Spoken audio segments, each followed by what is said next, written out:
ଶାସ୍ତ୍ରରେ କୁହାଯାଇଛି ଶୁଦ୍ଧଂ ଦୁଗ୍ଧଂ ସର୍ବସ୍ୱାସ୍ଥ୍ୟସ୍ୟ ସ୍ୱାସ୍ଥ୍ୟସ୍ୟ ପ୍ରମାଣମ୍। ଶୁଦ୍ଧ ଦୁଗ୍ଧ ହିଁ ଉତ୍ତମ ସ୍ୱାସ୍ଥ୍ୟର କାରଣ। ଏହି କଥାଟିର ପ୍ରାସଙ୍ଗିକତା ସବୁବେଳେ ଏବଂ ସବୁ ଯୁଗରେ ରହିଆସିଛି। ଆଉ ସେଥିପାଇଁ 2001 ମସିହା ଠାରୁ ପ୍ରତିବର୍ଷ ଜୁନ୍ ମାସ 1 ତାରିଖରେ ଜାତିସଂଘ ଅନ୍ତର୍ଗତ ବିଶ୍ୱ ଖାଦ୍ୟ ଓ କୃଷି ସଂଗଠନ ତରଫରୁ ବିଶ୍ୱ ଦୁଗ୍ଧ ଦିବସ ପାଳିତ ହୋଇ ଆସୁଅଛି। ଏଥିରେ ବିଶ୍ୱର ଶତାଧିକ ରାଷ୍ଟ୍ର, ଅନେକ ଦେଶର ଏଥିରେ ବିଶ୍ୱର ଅନେକ ରାଷ୍ଟ୍ରମାନେ ସମ୍ପୃକ୍ତ ଅଛନ୍ତି ଏବଂ ଭାରତରେ ଏହା 2017 ମସିହା ଠାରୁ ଆଜି ପର୍ଯ୍ୟନ୍ତ ପାଳିତ ହୋଇ ଆସୁଅଛି। ଏହି ବର୍ଷର ବିଶ୍ୱ ଦୁଗ୍ଧ ଦିବସର ଆମର ଥିମ୍ ହେଉଛି, ମୁଖ୍ୟ ବିଷୟ ହେଉଛି ଦୁଗ୍ଧ ପୁଷ୍ଟିର ଆଧାର, ଅର୍ଥନୀତିର ସମ୍ବଳ। ଦୁଗ୍ଧ ପୁଷ୍ଟିର ଆଧାର, ଅର୍ଥନୀତିର ସମ୍ବଳ। ଏହି ଥିମ୍ ଆମକୁ ଦୁଗ୍ଧ ଉତ୍ପାଦନର ବହୁମୁଖୀ ଭୂମିକା ଉପରେ ନିଶ୍ଚିତ ଭାବରେ ଆମ ସମସ୍ତଙ୍କ ଉପରେ ଏହା ଆଲୋକପାତ କରୁଅଛି। ଆମେ ସମସ୍ତେ ଜାଣିଛନ୍ତି ଓଡ଼ିଶା ଏକ କୃଷି ପ୍ରଧାନ ରାଜ୍ୟ ଅଟେ ଏବଂ ଦୁଗ୍ଧ ଉତ୍ପାଦନ ଆମ ଗ୍ରାମୀଣ ଅର୍ଥନୀତିର ଏକ ପ୍ରମୁଖ ଅଙ୍ଗ। ଆମ ରାଜ୍ୟରେ ଲକ୍ଷାଧିକ କୃଷକ ପରିବାର ଦୁଗ୍ଧ ଉତ୍ପାଦନ ମାଧ୍ୟମରେ ପ୍ରାୟ ଅନେକ ଲୋକମାନେ, ଚାଷୀ ଭାଇମାନେ ସେମାନଙ୍କର ଜୀବିକା ନିର୍ବାହ କରୁଛନ୍ତି। ଏହା କେବଳ ଏକ ଆୟର ଉତ୍ସ ନୁହେଁ, ବରଂ ଆମ ସମାଜରେ ପୁଷ୍ଟିକର ଖାଦ୍ୟ ଯୋଗାଇ ଦେବାରେ ମଧ୍ୟ ଆପଣମାନଙ୍କର ଏକ ଗୁରୁତ୍ୱପୂର୍ଣ୍ଣ ଭୂମିକା ରହୁଛି, ଯାହାକି ଆପଣମାନେ ନିରନ୍ତର ଭାବରେ ଦେଇ ଚାଲିଛନ୍ତି। ଭାରତୀୟ ସଂସ୍କୃତିରେ ଗୋପାଳନର ପରମ୍ପରା କାହିଁ କେଉଁ ଆଦିମ କାଳରୁ ରହିଆସିଅଛି ଆପଣମାନେ ଜାଣନ୍ତି ଏବଂ ବିଶେଷ କରିକି ଆଜି ଆମର ଏ ବିଭାଗର ପ୍ରମୁଖ ଶାସନ ସଚିବ ଏଠି ଆପଣମାନଙ୍କୁ କାମଧେନୁ ବାବଦରେ ସେ କହୁଥିଲେ। ମୁଁ ସେହିଭଳି ଭାବରେ ଆଉ ଗୋଟିଏ କଥା କହିବା ପାଇଁ ଚାହୁଁଛି, ଯାହା ସେଇ ଗୋମାତା ନନ୍ଦିନୀଙ୍କର ପାଇଁ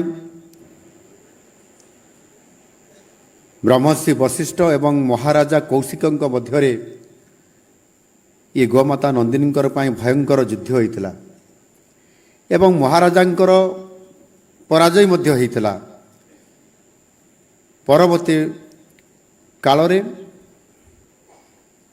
ବ୍ରହ୍ମର୍ଷି ବିଶ୍ୱାମିତ୍ର ହୋଇଯାଇଥିଲେ, ତପବଳରେ ହୋଇଯାଇଥିଲେ ସେହି ମହାରାଜା। ସେ ତପସ୍ୟା କଲେ, ପରାଜିତ ହେଲା ପରେ ଦୁଃଖରେ ସେ ତପସ୍ୟା କରିଲେ ସିଦ୍ଧ ହେବା ପାଇଁ ଏବଂ ସେ ବ୍ରହ୍ମର୍ଷି ହୋଇଯାଇଥିଲେ ଏବଂ ବ୍ରହ୍ମର୍ଷି ବିଶ୍ୱାମିତ୍ର ରୂପରେ ସେ ପରବର୍ତ୍ତୀ ପର୍ଯ୍ୟାୟରେ ଆମେ ସମସ୍ତେ ତାଙ୍କୁ ଜାଣିଛନ୍ତି। ପୂର୍ବ କାଳରେ ମଧ୍ୟ ଯେତେବେଳେ ଯୁଦ୍ଧ ହେଉଥିଲା ରାଜାଙ୍କ ଭିତରେ, ରାଷ୍ଟ୍ର ଭିତରେ, ବିଜୟୀ ରାଜାମାନେ, ଯେଉଁ ରାଜାମାନେ ବିଜୟୀ ହେଉଥିଲେ, ଗୋ ସମ୍ପଦକୁ ନିଜ ସହିତ ନିଜ ରାଜ୍ୟକୁ ସେ ନେଇକି ଯାଉଥିଲେ। ଏହା ଥିଲା ଭାରତୀୟ ସଂସ୍କୃତିରେ ଗୋମାତାଙ୍କର ମହତ୍ତ୍ୱ। ଖୁସିର କଥା, ଆଜି ଓଡ଼ିଶାରେ ଗୋ ସମ୍ପଦର ସୁରକ୍ଷା ତଥା କଲ୍ୟାଣ ସହିତ ଅନ୍ୟାନ୍ୟ ପ୍ରାଣୀ ପାଳନ ପାଇଁ ଆଜି ଆମ ଗହଣରେ ଆଉ ଜଣେ ବଶିଷ୍ଠ ଅଛନ୍ତି, ଆମ ବିଭାଗର ପ୍ରମୁଖ ସଚିବ ଶ୍ରୀ ସୁରେଶ ବଶିଷ୍ଠ। ମୋର ଆଶା ଏବଂ ବିଶ୍ୱାସ ସରକାରଙ୍କର ଗୋପାଳନ ଓ ଗୋରକ୍ଷା ସୁରକ୍ଷା ଯୋଜନାକୁ ସେ ନିଶ୍ଚିତ ଭାବରେ ଆଗାମୀ ଦିନରେ ଭଲ ଭାବେ ଏହାକୁ ପରିଚାଳନା କରିବେ ଏବଂ ଆମ ସମସ୍ତଙ୍କୁ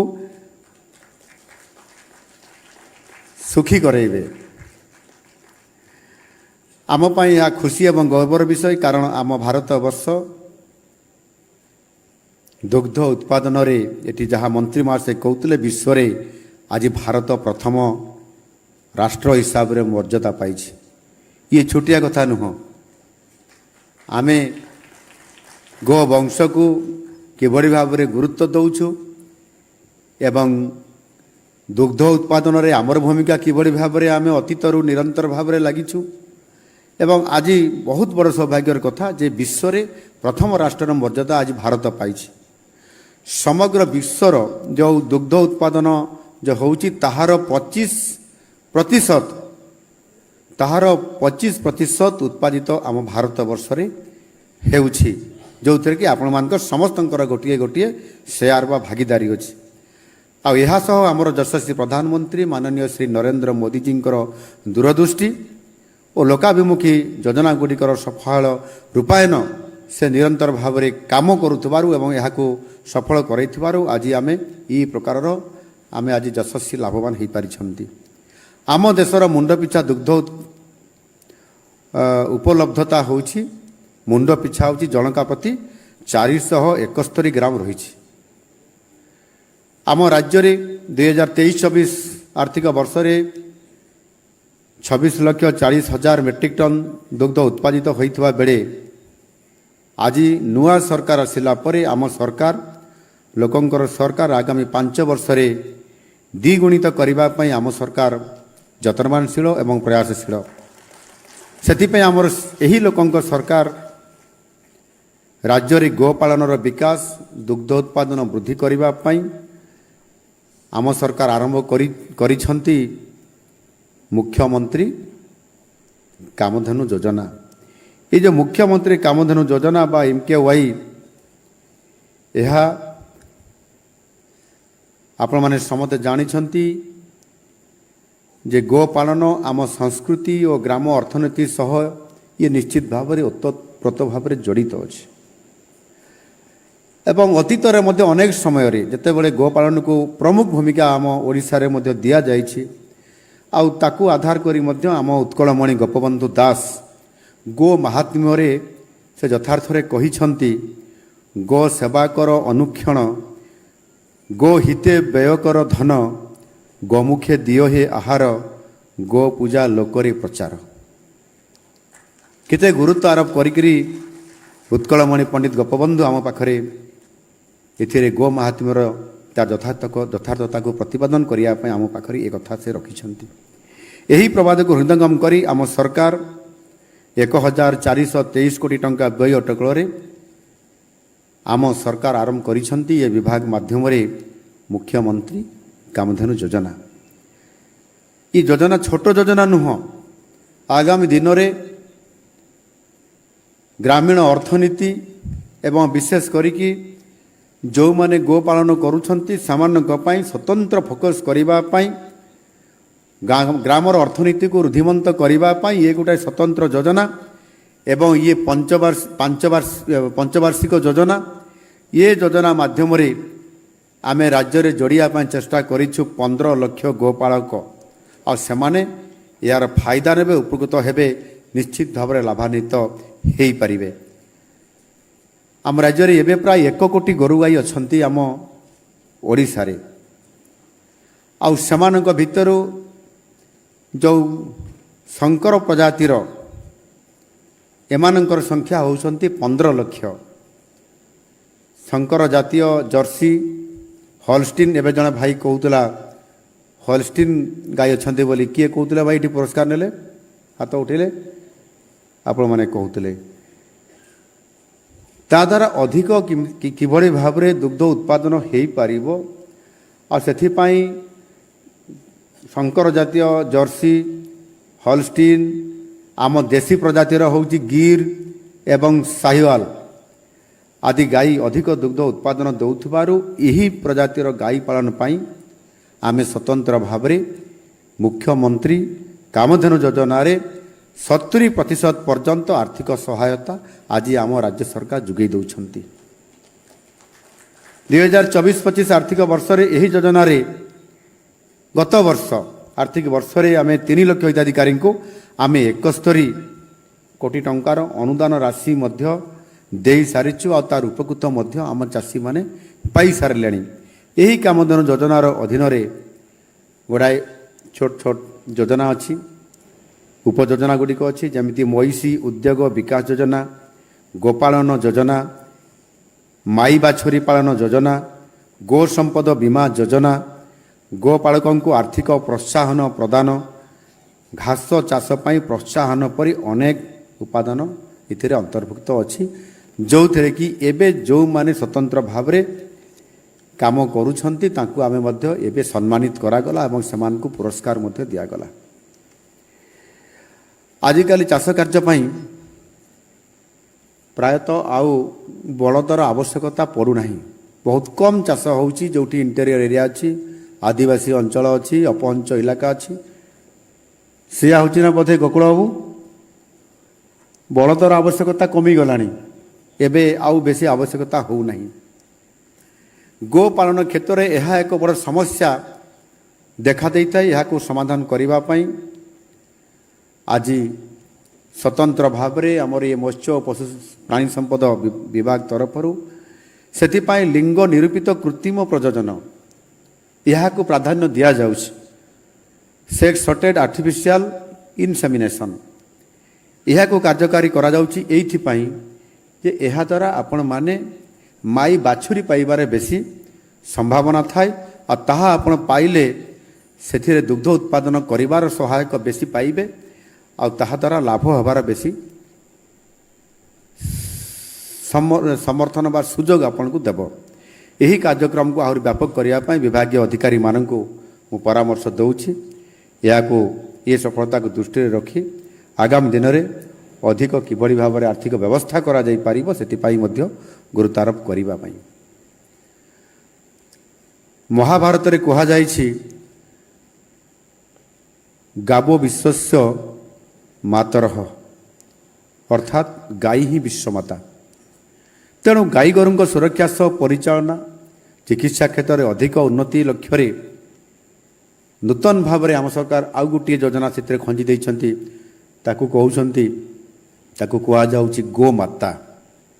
ଗୋମାତା ଯୋଜନାରେ 342 କୋଟି ଟଙ୍କା ଆମେ ବ୍ୟୟ ରଖିଛୁ, ଅଟକଳ ରଖିଛୁ ଏବଂ ଏଥିରେ ବିଶେଷ କରିକି ଏହି ଯୋଜନାରେ ଗୋରୁ ଗାଈଙ୍କର ଟୀକାକରଣ, ରୋଗ ନିୟନ୍ତ୍ରଣ ଓ ଚିକିତ୍ସା ସେବା କିଭଳି ଭାବରେ କରାଯାଇପାରିବ ତାହା ଉପରେ ସ୍ୱତନ୍ତ୍ର ଭାବରେ ଫୋକସ୍ କରାଯାଉଛି।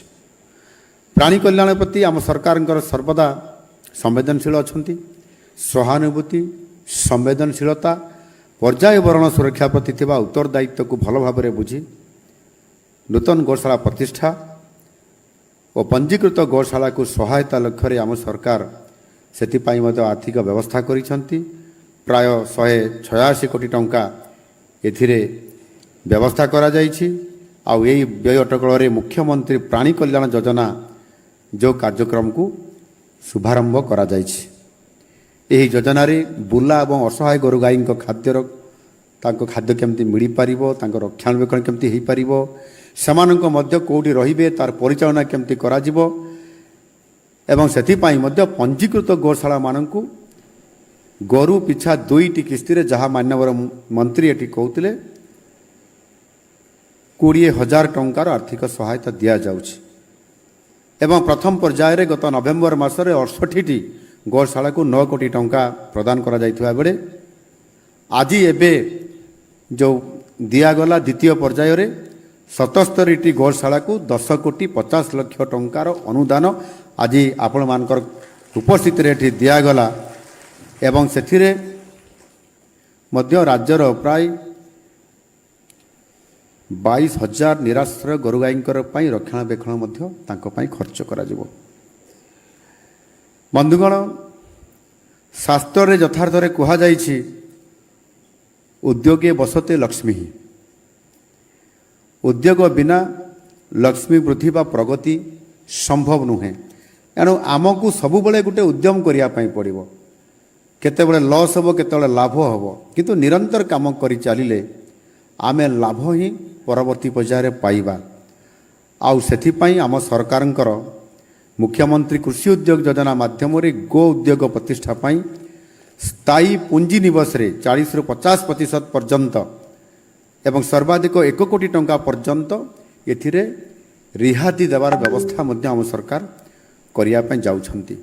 ଏହାସହ ରାଜ୍ୟ ବାହାରୁ ଗାଈ ଆଣି ଯଦି ଆପଣ ଉଦ୍ୟୋଗ ପ୍ରତିଷ୍ଠା କରିବେ, ପ୍ରତି ଗାଈର ମୂଲ୍ୟ ବାବଦକୁ ଆପଣଙ୍କୁ 15% ରିହାତି ଦେବାର ବ୍ୟବସ୍ଥା ମଧ୍ୟ ଆମର ସରକାରଙ୍କ ତରଫରୁ ଆପଣମାନଙ୍କ ପାଇଁ ଇଏ ବ୍ୟବସ୍ଥା ବି କରାଯାଉଛି।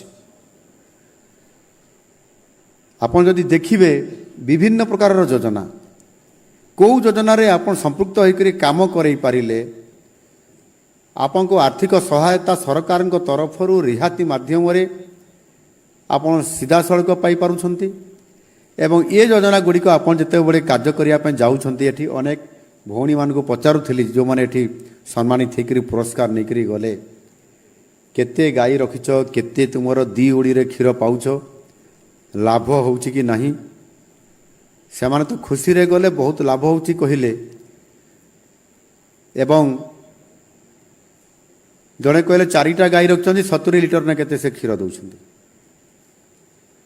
ତ ଆମେ ଗାଈକୁ ଯତ୍ନ ନେଲେ ଗାଈ ଆମର ଯତ୍ନ ନେବ ଗାଈ ପାଇଁ ଯଦି ଆମେ ଖର୍ଚ୍ଚ କରିବା ବ୍ୟବସ୍ଥା ତାହେଲେ ଗାଈ ଆମକୁ ତାହାର ଡବଲ ଲାଭ ଆମକୁ ଦେବ ଏ ଆଧାରରେ ଆମେ ପରସ୍ପର ପରିପୂରକ ଗାଈର ଆମେ ସେବା କଲେ ଗାଈ ପାଇଁ ଖର୍ଚ୍ଚ କଲେ ଗାଈ ଆମକୁ ସେଇ ପରିମାଣରେ ଅଧିକ ପରିମାଣର ଦୁଗ୍ଧ ଉତ୍ପାଦନ କରି ଆମକୁ ସେ ଦେଉଛି ଆଉ ତାହାଦ୍ୱାରା ଲାଭ ହିଁ ଲାଭ ଆମ ପାଖକୁ ହିଁ ଆସୁଛି ଏଣୁ ନିଶ୍ଚିତ ଭାବରେ ଆମେ ସେଥିପାଇଁ ଆଜିର ଦିନରେ ମୁଁ ତ ଭାବୁଛି ଏଥିରେ ଯେହେତୁ ଇଏ ପ୍ରାଣୀ ସମ୍ପଦକୁ ଇଏ ଗୋ ସମ୍ପଦକୁ କେନ୍ଦ୍ର ସରକାରଙ୍କ ତରଫରୁ ରାଜ୍ୟ ସରକାରଙ୍କ ତରଫରୁ ଯେତେବେଳେ ବିଭିନ୍ନ ଯୋଜନା ମାଧ୍ୟମରେ ଆପଣମାନଙ୍କୁ ସାହାଯ୍ୟ ପ୍ରଦାନ କରାଯାଉଛି ତାହାର ଫାଇଦା ତାହାର ଲାଭ ଆପଣମାନେ ଉଠାନ୍ତୁ ଏବଂ ବିଶେଷ କରିକି ଆଜି କୃଷି କ୍ଷେତ୍ରରେ ଆମେ ସମସ୍ତେ କାମ କରୁଛନ୍ତି କୃଷି କ୍ଷେତ୍ରର ଯେତେବେଳେ ଆମର ପ୍ରାକୃତିକ ବିପର୍ଯ୍ୟୟ କାରଣରୁ ବହୁତ ସମୟରେ କ୍ଷତି ସହିଥାଏ ସେତେବେଳେ ଆପଣମାନେ ବହୁତ ମ୍ରିୟମାଣ ହୋଇ ପଡ଼ନ୍ତି ଭାଙ୍ଗି ପଡ଼ନ୍ତି ଅନେକ ଚାଷୀ ଆପଣମାନଙ୍କର ଆତ୍ମହତ୍ୟା କରିବାର ବି ଆଗରୁ ରେକର୍ଡ ଥିଲା କିନ୍ତୁ ସମୟ ପରିବର୍ତ୍ତନ ହେଇଛି ନୂଆ ସରକାର ଆସିଛନ୍ତି ଆଉ ସେଥିପାଇଁ ଆମେ ସେଥିରେ ମୁଖ୍ୟମନ୍ତ୍ରୀ ସିଏମ୍ କିଷାନ ଯୋଡ଼ିଛୁ ପିଏମ୍ କିଷାନ ସହିତ ଧାନ କିଣାରେ ପ୍ୟାଡ଼ି ପ୍ରୋକ୍ୟୁରମେଣ୍ଟରେ ଆମେ ଯେଉଁ ସର୍ବନିମ୍ନ ସହାୟକ ମୂଲ୍ୟ 2300 ଥିଲା ସେଥିରେ ଆମେ 3100 ଟଙ୍କା ଅର୍ଥାତ୍ 800 ଟଙ୍କା ଇନପୁଟ୍ ସହାୟତା ଆମେ ଦେଲୁ ଅନେକ ସମୟରେ ଯେତେବେଳେ ଅଦିନିଆ ବର୍ଷାରେ ବି ଶସ୍ୟ ଯଦି କ୍ଷେତରେ ପଡ଼ି ରହିଲା ଆପଣ ବିଲରୁ ଆଣିପାରିଲେ ନାହିଁ ଘରକୁ ପାଚିଲା ଧାନ ଯେତେବେଳେ ନଷ୍ଟ ହୋଇଯାଉଛି ଗଜା ହୋଇଯାଉଛି ସେତେବେଳେ ଅନେକ କ୍ଷତି ସହୁଛନ୍ତି ପାଣି ଜମିଗଲା ପରେ ଆଗରୁ ଏ ପ୍ରକାରର କ୍ଷତିର ଭରଣା କରିବା ପାଇଁ ସରକାରଙ୍କ ପାଖରେ କୌଣସି ସ୍ୱତନ୍ତ୍ରତା ବା ଯୋଜନା ନଥିଲା ଏବେ ଆମେ ରିଲିଫ୍ କୋଡ଼କୁ ଚେଞ୍ଜ କରିଦେଲୁ ଅଦିନିଆ ବର୍ଷା ଜନିତ ଯେଉଁ ଚାଷୀର କ୍ଷତି ହେବ ତାକୁ ଆମେ ହିସାବ କଲୁ ଆକଳନ କଲୁ ସେମାନଙ୍କୁ କ୍ଷତିପୂରଣ ମଧ୍ୟ ଦେଲୁ ଆଉ ଚଳିତ ବର୍ଷ 16ଟି ଜିଲ୍ଲାରେ ଯେଉଁ ଅଦିନିଆ ବର୍ଷା ହେଇଥିଲା ଆମେ 292 କୋଟି ଟଙ୍କା ମଧ୍ୟ ଚାଷୀଙ୍କୁ ଆମେ ତାର କ୍ଷତିପୂରଣ ଦେଲୁ ଇଏ ପ୍ରଥମ ଥର କରି ଓଡ଼ିଶାରେ ଆମ ସରକାର ଆସିଲା ପରେ ଇଏ କାର୍ଯ୍ୟକ୍ରମ କରାଯାଇଛି ଏଣୁ ତାପରେ ମଧ୍ୟ ଆମେ ଚାଷୀକୁ ଆହୁରି କେମିତି ତାର 2 ଗୁଣା ଲାଭ ପାଇବ ବହୁ ଗୁଣା ଲାଭ ପାଇବ ସେଥିପାଇଁ ଖାଲି ସିଧାସଳଖ ଓଡ଼ିଶାର ଚାଷୀ ଧାନ ଚାଷ ଉପରେ ବେଶୀ ନିର୍ଭର କରୁଥିବା କାରଣରୁ ଆମେ ଆନୁଷାଙ୍ଗିକ କୃଷି ଅର୍ଥାତ୍ ତୈଳ ଜାତୀୟ ଡାଲି ଜାତୀୟ ୟାକୁ ଆପଣ ଯୋଡ଼ନ୍ତୁ ତାହାର ସହିତ ମତ୍ସ୍ୟ ଓ ପ୍ରାଣୀ ସମ୍ପଦ ଉପରେ ମଧ୍ୟ ଆପଣ ଯୋଡ଼ି ଦିଅନ୍ତୁ ମତ୍ସ୍ୟ ଚାଷ ପାଇଁ ପୋଖରୀ କରିବେ ମାଛ ଚାଷ କରିବେ ପ୍ରାଣୀ ସମ୍ପଦର ଭରପୁର ଉପଯୋଗ କରିପାରିବେ ସେଥିରେ ଗୋପାଳନଠୁ ଆରମ୍ଭ କରିକି ବିଭିନ୍ନ ପ୍ରକାରର ସେ ଆପଣଙ୍କ ଛେଳି ମେଣ୍ଢା ଏବଂ ଆପଣଙ୍କର ଇତ୍ୟାଦି ଇତ୍ୟାଦି କେତେ ବ୍ୟବସ୍ଥା ଆପଣମାନେ ଜାଣିଛନ୍ତି ଏହା କରିବା ଦ୍ୱାରା ଆପଣମାନଙ୍କର ଲାଭ ନିଶ୍ଚିତ ଭାବରେ ହେବ ଆପଣ କେବଳ ଲାଭ ହେବ ନାହିଁ ବହୁ ଗୁଣିତ ଲାଭ ଆପଣମାନଙ୍କର ପାଖକୁ ପହଞ୍ଚି ପାରିବ ଆଉ ସେଥିପାଇଁ ଇଏ ସମ୍ପୂର୍ଣ୍ଣ ଭାବରେ ଇଏ କୃଷି ବିଭାଗ ଗୋଟେ ସ୍ୱତନ୍ତ୍ରତା ଦିଆଯାଇଛି କୃଷି ବିଭାଗ ଉପରେ ସ୍ୱତନ୍ତ୍ର ବଜେଟ୍ ଯେତେବେଳେ କରାଯାଉଥିଲା ଆଜି ଦିନରେ ଆମେ ତାକୁ ଫୋକସ୍ କରୁଛୁ ଯେ କୃଷି ସହିତ ଆନୁଷାଙ୍ଗିକ ଯେଉଁ ବିଭାଗ ସେଥିରେ କୃଷି ଅଛି ଆପଣଙ୍କର ମତ୍ସ୍ୟ ପଶୁ ସମ୍ପଦ ଅଛି ଆପଣଙ୍କର ଇରିଗେସନ୍ ଅଛି ଆପଣଙ୍କର କୋଅପରେସନ୍ ଅଛି ଇଏ ସମସ୍ତ ବିଭାଗକୁ ଯୋଡ଼ିଲା ପରେ ପାଖାପାଖି 38,000 କୋଟି ଟଙ୍କାର ବଜେଟ୍ ଆଜି ଚାଷୀମାନଙ୍କର ପାଇଁ ସ୍ୱତନ୍ତ୍ର ଭାବରେ ନୂଆ ସରକାର ଆପଣଙ୍କର ସରକାର ଏଥିରେ ଯୋଜନା କରିକି ଆପଣମାନଙ୍କୁ ଫୋକସ୍ କରୁଛନ୍ତି ଯେଉଁଥିରେ ଆପଣ ଲାଭ ହିଁ ପାଇବେ ଚଳିତ ବର୍ଷକୁ ଅନ୍ତର୍ଜାତୀୟ ସମବାୟ ବର୍ଷ ଭାବରେ ମଧ୍ୟ ପାଳନ କରାଯାଉଛି ଆପଣମାନେ ସମସ୍ତେ ଜାଣିଛନ୍ତି ଯେ ଆମ ଓଡ଼ିଶାର ସମବାୟ ଭିତ୍ତିକ ଦୁଗ୍ଧ ଉତ୍ପାଦନ ଓ ବିପଣନ କ୍ଷେତ୍ରରେ ମଧ୍ୟ ଅଗ୍ରଗତି ହେଇପାରିଛି ଏବଂ ଅଗ୍ରଗତି ମଧ୍ୟ କରିପାରିଛି ଆମର ସମବାୟ ସଂସ୍ଥା ଓମ୍ଫେଡ୍। ଆଜି ଓମ୍ଫେଡ୍ କହିଲେ ଆମେ ସମସ୍ତେ ଜାଣିଛନ୍ତି। ଓମ୍ଫେଡ୍ର ଆଜି ଆମେ ଏଠି ପ୍ରଦର୍ଶନ କଲୁ, ଏ ରଖାହେଇଛି ସାମ୍ନାରେ ଓମ୍ଫେଡ୍ର ମିଲ୍କ, ଦହି, ଘିଅ, ତାକୁ ଆଜି ଆମେ ପ୍ରଡକ୍ସନ୍ କରିବାରେ ବହୁତ ବଡ଼ ଭୂମିକା ଆଜି ଓଡ଼ିଶା ଆମ ଏ ବିଭାଗ ତରଫରୁ ଆମେ ନେଇଛୁ। ଏବଂ ସେଥିପାଇଁ ଓମ୍ଫେଡ୍ର ଦୁଗ୍ଧ ଉତ୍ପାଦକମାନଙ୍କୁ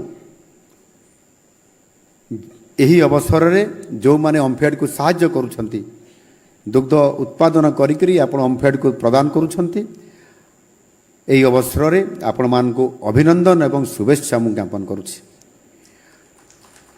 ଓମ୍ଫେଡ୍ ମାଧ୍ୟମରେ ଆମେ କୃଷକମାନଙ୍କୁ ଆଧୁନିକ ତାଲିମ, ଗୁଣାତ୍ମକ ଗୋପାଳନ ପାଇଁ ସୁବିଧା ଏବଂ ନ୍ୟାୟୋଚିତ ମୂଲ୍ୟ ଯୋଗାଇ ଦେଉଛୁ। ଓମ୍ଫେଡ୍ ଓଡ଼ିଶାର ଦୁଗ୍ଧ ସମୃଦ୍ଧିର ସାଙ୍ଗ। ଏହି ଟ୍ୟାଗ୍ ଲାଇନ୍ ଆମର ଏହି ପ୍ରୟାସକୁ ଆଜି ନିଶ୍ଚିତ ଭାବରେ ପ୍ରତିଫଳିତ କରୁଛି। ମହାପ୍ରଭୁ ଶ୍ରୀ ଜଗନ୍ନାଥଙ୍କର ମହାପ୍ରସାଦ ଓ ଅନ୍ୟାନ୍ୟ ନୀତିକାନ୍ତି ସମ୍ପାଦନରେ ବ୍ୟବହାର ପାଇଁ ମାସକୁ କେତେ ଆବଶ୍ୟକତା ହେଉଛି ଆପଣମାନେ ସମସ୍ତେ ଜାଣିନଥିବେ। ପ୍ରାୟ 30 ମେଟ୍ରିକ୍ ଟନ୍ ଘିଅ ଯୋଗାଇ ଦେବା ପାଇଁ ଓମ୍ଫେଡ୍ ପକ୍ଷରୁ ଶ୍ରୀମନ୍ଦିର ପ୍ରଶାସନ ସହ ଚୁକ୍ତିନାମା ସ୍ୱାକ୍ଷରିତ ହୋଇ ଏହା କାର୍ଯ୍ୟକାରୀ କରାଯାଉଛି, ଯାହାକି ଏକ ନିଶ୍ଚିତ ଭାବରେ ଗର୍ବର ବିଷୟ। ଅତ୍ୟନ୍ତ ଆନନ୍ଦର ବିଷୟ। ରାଜ୍ୟରେ ଖାଉଟିଙ୍କର ଆଗ୍ରହକୁ ଦୃଷ୍ଟିରେ ରଖି ଆଜି ଓମ୍ଫେଡ୍ ପକ୍ଷରୁ 3ଟି ନୂଆ ଉତ୍ପାଦର ବଜାର ପ୍ରବେଶ କରାଯାଉଛି। ସେଗୁଡ଼ିକ ହେଲା, ଏବେ ଆପଣମାନଙ୍କ ପାଖରେ ଥୁଆ ହେଇଛି, ମନ୍ତ୍ରୀ ମହାଶୟ ଟିକେ ଦେଖାଇ ଦିଅନ୍ତୁ, ବାଲ୍ଟି ଦହି ଦେଖାନ୍ତୁ ଆଗେ, ଦୁଇଟା ଦେଖାଇ ଦେଲେ, ବାଲ୍ଟି ଦହି ଖାଲି ଗୋଟେ ଦେଖାନ୍ତୁ, ଆରଟା ରଖିଦିଅନ୍ତୁ। ହଁ, ଇଏ ହେଉଛି ବାଲ୍ଟି ଦହି। କେତେ ଏଠି ଅଛି? କେଜିଏ ନା ଅଧା କିଲୋ? 1 କେଜି, 1 କିଲୋର ଦହି ଆଜି ଆପଣଙ୍କୁ ଇଏ ଦେଖାଇ ଦିଆଗଲା। ଏବଂ ସେଇଭଳି ଭାବରେ ଆମ ଓଡ଼ିଶାର ବିଞ୍ଝାରପୁରୀ ଗାଈ କ୍ଷୀରରୁ ପ୍ରସ୍ତୁତ ଦେଶୀ ଗାଈ ଘିଅ ଦେଖାଇଲେ, ଅଛି ନା? ଦେଶୀ ଗାଈ ଘିଅ ଇଏ ବିଞ୍ଝାରପୁରୀ ଆମର ଯାଜପୁର ଜିଲ୍ଲା, ଭଦ୍ରକ ଜିଲ୍ଲା ଏବଂ ସେ ପାଖ ଜିଲ୍ଲା ଆପଣଙ୍କର କେନ୍ଦ୍ରାପଡ଼ା ଏ ଜିଲ୍ଲା ଅଞ୍ଚଳରୁ ଇ ସ୍ୱତନ୍ତ୍ର ଭାବରେ ଏ ଗାଈର କ୍ଷୀର, ଇଏ ଦେଶୀ ଗାଈ କ୍ଷୀରର ପ୍ରସ୍ତୁତ ହେଇଛି। ଏବଂ ସେଇଭଳି ଭାବରେ ଆଉ ଗୋଟିଏ ସେହି ଗାଈ ପ୍ରଜାତିର A2 କ୍ଷୀର, କେଉଁଟା ମାନ୍ୟବର ମନ୍ତ୍ରୀ ଦେଖାଇଲେ, A2 କ୍ଷୀର। ମୁଁ ଏହାର ସଫଳତା କାମନା କରୁଛି। ଜୋରଦାର ଟିକେ କରତାଳି ମାରିବା ଟିକେ ଆମେ। ଇଏ ହେଉଛି ଆମ ସମସ୍ତଙ୍କର ଗର୍ବ। ଏବଂ ଆଜି ଆମେ ଧୀରେ ଧୀରେ ଆଜି ଭାରତବର୍ଷ ଯେତେବେଳେ ବିଶ୍ୱରେ ପ୍ରଥମ, ଓଡ଼ିଶା କେମିତି ଭାରତରେ ପ୍ରଥମ ହେବ, ଇଏ ଆମର ଲକ୍ଷ୍ୟ ବି ରହିବା କଥା। ଆଉ ସେଇଭଳି ଭାବରେ ଆଜି ଆମେ ଏହାକୁ କାର୍ଯ୍ୟକାରୀ ଆଜି କରାଇକରି ଆଜି ଧୀରେ ଧୀରେ ଚାଷୀଙ୍କୁ ଆଜି ପ୍ରମୋସନ୍ ଦେବାର ବହୁତ ବଡ଼ ବ୍ୟବସ୍ଥା ଆଜି ଆମ ସରକାର କରିବା ପାଇଁ ଯାଉଛନ୍ତି। ଆଜିଠାରୁ ରାଜ୍ୟର ଓମ୍ଫେଡ୍ ଦୁଗ୍ଧ ଉତ୍ପାଦକମାନଙ୍କୁ ସରକାରଙ୍କ ତରଫରୁ ଲିଟର ପିଛା 3 ଟଙ୍କା ଅଧିକ ଦାମ ଦିଆଯିବ ଏବଂ ନିଶ୍ଚିତ ଭାବରେ ଚାଷୀ ସେଥିରେ ଲାଭ ପାଇବେ। ଯେଉଁ ଚାଷୀ ମୋ ପାଖରେ କହୁଥିଲେ 70 ଲିଟର ମୁଁ ଉତ୍ପାଦନ କରୁଛି, 3 ଟଙ୍କା ବଢ଼ିଗଲା, 210 ଟଙ୍କା ବଢ଼ିଯିବ। ଏଣୁ ନିଶ୍ଚିତ ଭାବରେ ଚାଷୀ ସେଥିରେ ଲାଭ ହିଁ ପାଇବ। ଖାଉଟିମାନଙ୍କର ପାଇଁ ବୃଦ୍ଧି ହେବାକୁ ଥିବା ଲିଟର ପ୍ରତି 4 ଟଙ୍କାରୁ 2 ଟଙ୍କା ସରକାର ବହନ କରିବେ। ଏହାଦ୍ୱାରା ରାଜ୍ୟର ପ୍ରାୟ 2,50,000 ଗୋପାଳକ ସିଧାସଳଖ ଭାବରେ ଲାଭବାନ ହୋଇପାରିବେ। ଉନ୍ନତ ମାନ ଓ ଗୁଣଯୁକ୍ତ ଦୁଗ୍ଧ ଏବଂ ଦୁଗ୍ଧଜାତ ଦ୍ରବ୍ୟ ଉତ୍ପାଦନ ଓ ବିପଣନରେ ଓମ୍ଫେଡ୍ର ବହୁ ସୁନାମ ଅଛି। ଆଉ ଆଜି ମଧ୍ୟ ନିରନ୍ତର ଭାବରେ ଆଜି ସେ କାମ କରି ଚାଲିଛି। ଏବଂ ଏଥିରେ ଆଉ ଗୋଟିଏ ଘୋଷଣା କରିବା ପାଇଁ ମୁଁ ଚାହୁଁଛି, ବିଶେଷ କରିକି ଓମ୍ଫେଡ୍ କୃଷକମାନଙ୍କର ପାଇଁ ଦୁର୍ଘଟଣା ଜନିତ ମୃତ୍ୟୁ ଘଟିଲେ ବୀମା ବ୍ୟବସ୍ଥା ମଧ୍ୟ 1 ଲକ୍ଷ ଟଙ୍କା ସେଥିରେ ଘୋଷଣା କରାଯାଉଛି। ତାଙ୍କୁ ଏ ବ୍ୟବସ୍ଥା ମଧ୍ୟ ନିଶ୍ଚିତ ଭାବରେ ଦିଆଯାଇପାରିବ। ଆଗାମୀ ଦିନରେ ଏହି ସୁନାମ ବଳବତ୍ତର ରହିବ ଏବଂ ଓମ୍ଫେଡ୍ ଆହୁରି ଆଗକୁ ଯିବ ବୋଲି ମୁଁ ନିଶ୍ଚିତ ଭାବରେ ଆଶା କରୁଛି। ଶାସ୍ତ୍ରରେ କୁହାଯାଇଛି ଯଥା ପକୃତ୍ୟା ମଧୁରଂ ଗବାଂପୟ, ଅର୍ଥାତ୍ ପ୍ରକୃତିର ଗୋଦୁଗ୍ଧ ହେଉଛି ସର୍ବୋତ୍ତମ ଓ ସ୍ୱାଦିଷ୍ଟ। ଆମ ସରକାର ଗୋ ସମ୍ପଦର ବିକାଶ ଓ ସୁରକ୍ଷା ପ୍ରତି ସମ୍ପୂର୍ଣ୍ଣ ସମ୍ବେଦନଶୀଳ ଓ ଉପାୟନିଷ୍ଠ। ଏଥିରେ ସହଯୋଗ ସହ ସମ୍ପୃକ୍ତ ହୋଇ ଆପଣମାନେ ଉପକୃତ ହେବା ପାଇଁ ନିଶ୍ଚିତ ଭାବରେ ମୁଁ ଆପଣମାନଙ୍କୁ ସମସ୍ତଙ୍କୁ ମୋର ନିବେଦନ। ଏସବୁ ସଫଳତା ସତ୍ତ୍ୱେ କିଛି ଆହ୍ୱାନ ବି ଆମ ପାଖରେ ଅଛି।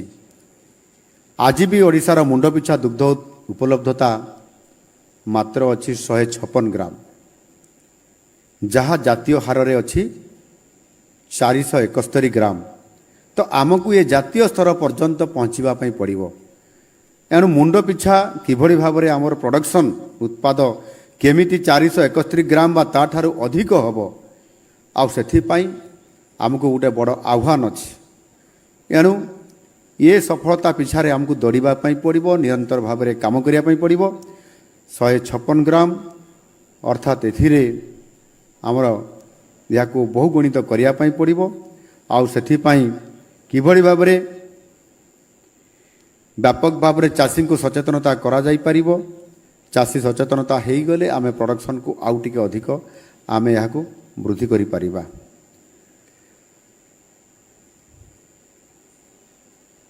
ଓଡ଼ିଶାରେ ମହିଳା ଓ ଶିଶୁଙ୍କ ମଧ୍ୟରେ ଆଜି